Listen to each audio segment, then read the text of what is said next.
day I left home for the first time to go to university was a bright day, brimming with hope and optimism. I'd done well at school, expectations for me were high, and I gleefully entered the student life of lectures, parties, and traffic cone theft. Now, appearances, of course, can be deceptive, and to an extent, this feisty, energetic persona of lecture-going and traffic cone stealing was a veneer, albeit a very well-crafted and convincing one. Underneath, I was actually deeply unhappy, insecure, and fundamentally frightened. Frightened of other people, of the future, of failure, and of the emptiness that I felt was within me. But I was skilled at hiding it, and from the outside, appeared to be someone with everything to hope for and aspire to. This fantasy of invulnerability was so complete that I even deceived myself. And as the first semester ended and the second begun, there was no way that anyone could have predicted what was just about to happen. I was leaving a seminar when it started, humming to myself, fumbling with my bag, just as I'd done 100 times before, when suddenly I heard a voice calmly observe, "She is leaving the room." I looked around and there was no one there, but the clarity and decisiveness of the comment was unmistakable. Shaken, I left my books on the stairs and hurried home, and there it was again.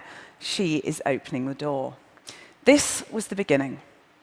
The voice had arrived. And the voice persisted.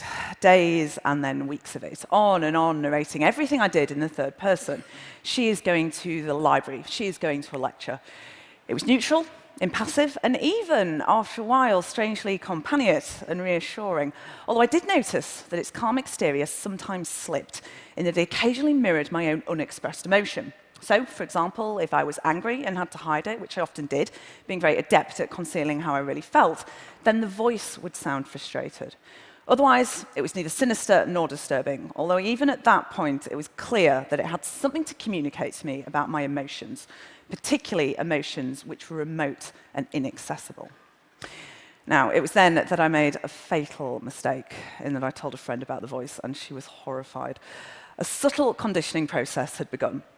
The implication that normal people don't hear voices, and the fact that I did, meant that something was very seriously wrong. Such fear and mistrust was infectious. Suddenly, the voice didn't seem quite so benign anymore. And when she insisted that I seek medical attention, I duly complied, and which proved to be mistake number 2.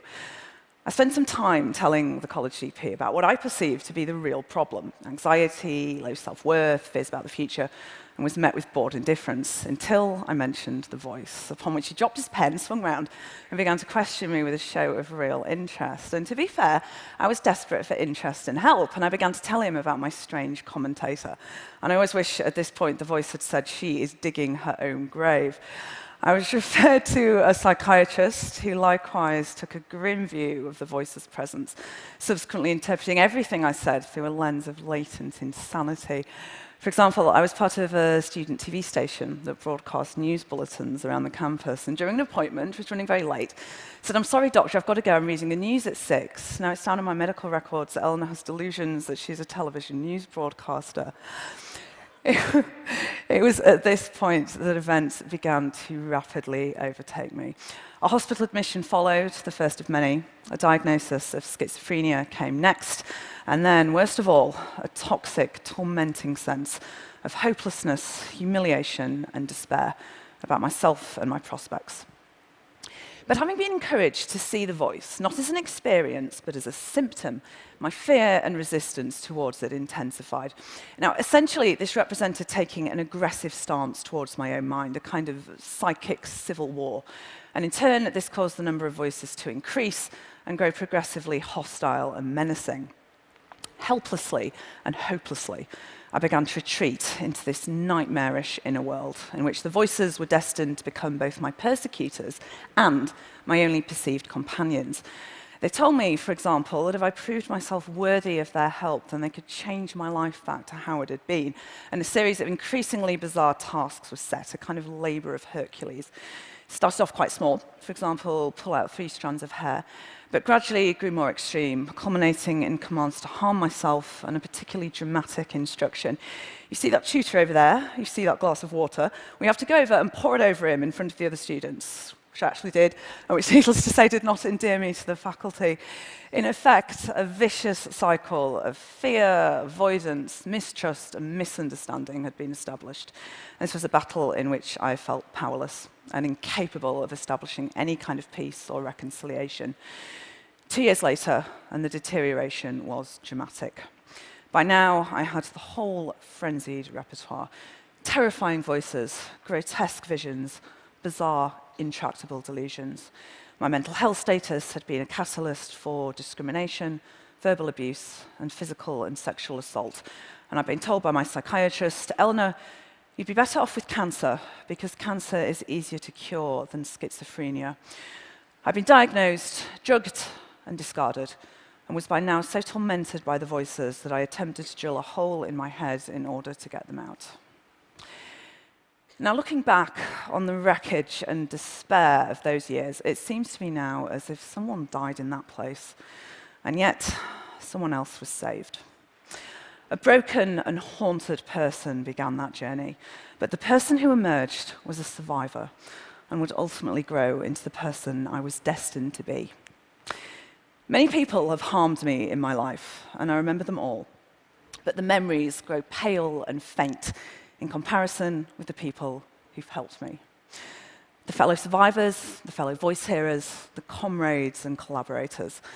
The mother who never gave up on me, who knew that one day I would come back to her and was willing to wait for me for as long as it took. The doctor who only worked with me for a brief time, but who reinforced his belief that recovery was not only possible, but inevitable. And during a devastating period of relapse, told my terrified family, don't give up hope. I believe that Eleanor can get through this. Sometimes, you know, it snows as late as May, but summer always comes eventually.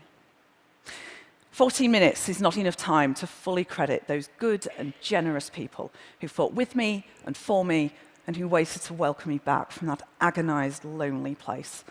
But together, they forged a blend of courage, creativity, integrity, and an unshakable belief that my shattered self could become healed and whole.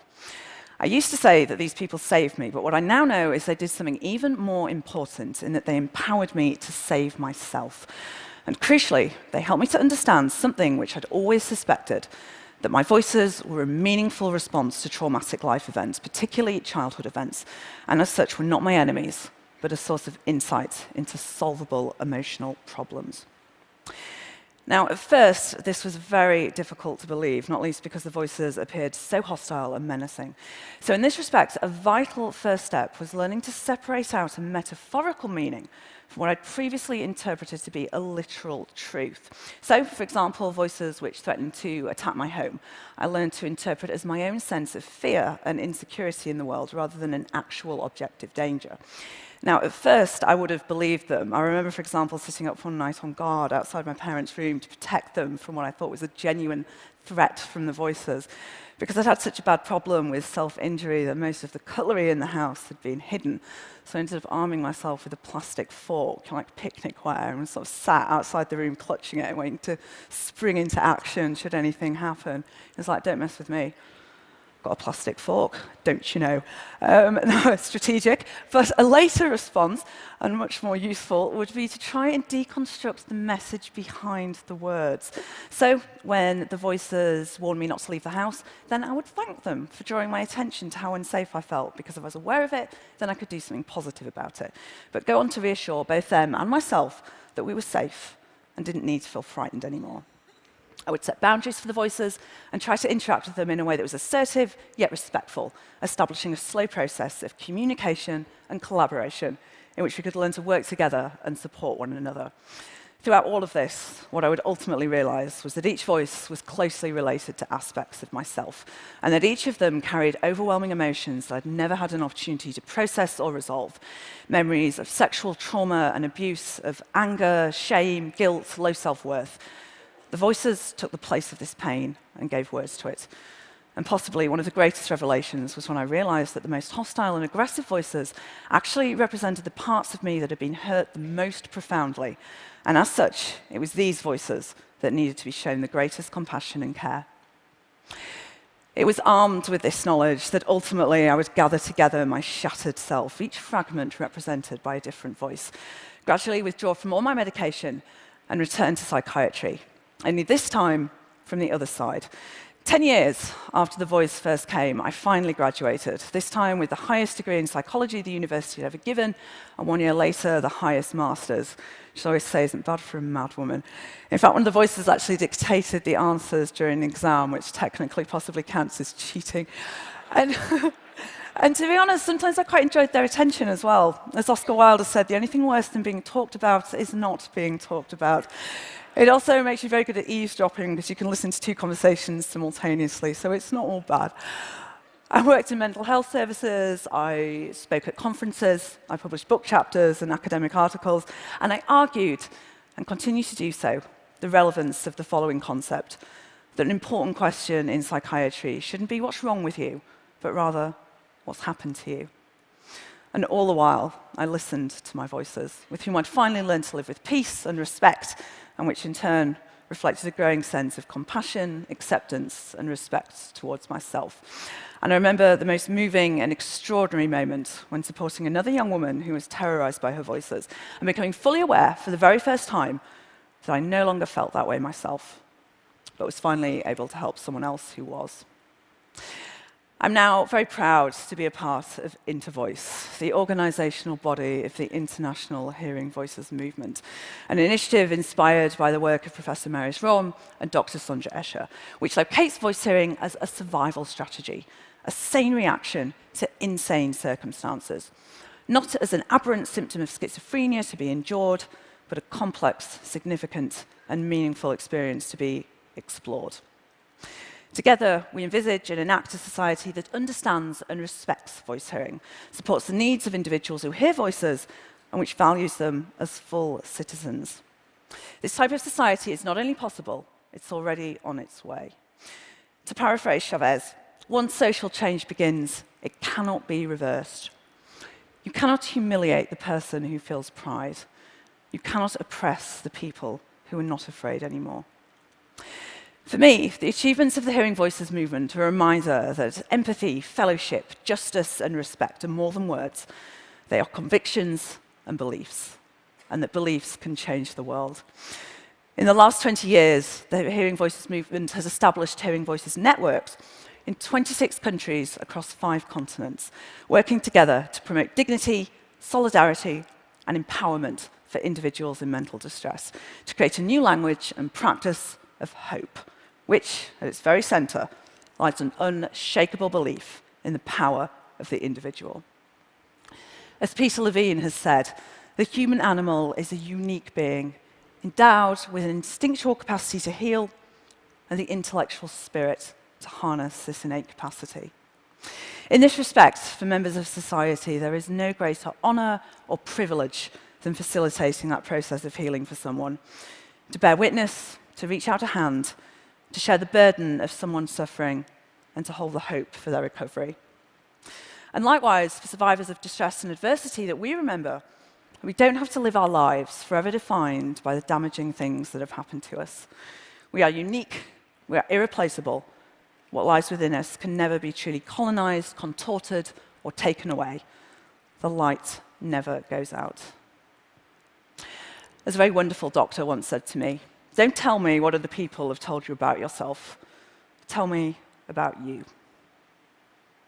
Thank you.